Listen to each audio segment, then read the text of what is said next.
Benfica na mwenzake PSV inabidi wale mitama ya shingo. Haiwezekani wafanye uhuni kwa wafanyabiashara, kwa sababu walichokifanya leo hii wafanyabiashara, mnanielewa tunazungumzia biashara, business.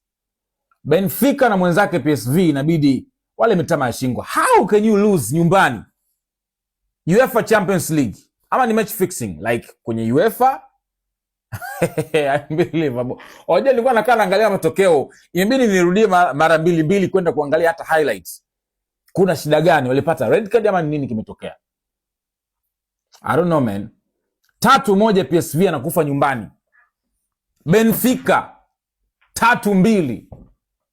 Na unajua nilikuwa naangalia highlights kwa game ambavyo inaonekana pengine walikuwa na uwezo hata kwa kula goli nyingi. Man, something is wrong somewhere man. This is not good. This is not okay. It is what it is. Lakini ungeniuliza mimi jana, katika timu ambazo sikudhani kabisa zinaweza zikapoteza ama kufungwa ni Benfica. Walau PSV ningekuwa na mashaka naye, lakini sio Benfica bro. Anyway, it is what it is man.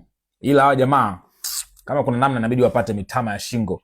Wamewatia watu hasara leo, wamewatia watu hasara ya siku.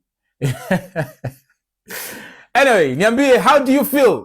Najua wafanyabiashara leo mliwekeza sana kwenye hizi game mbili. Kuna baadhi ya wafanyabiashara ambao nawajua waliinvest sana kwenye hizi 2 games. How do you feel? Hali yenu ikoje?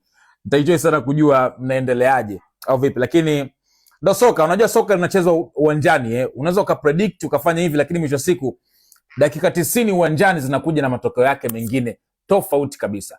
Yeah,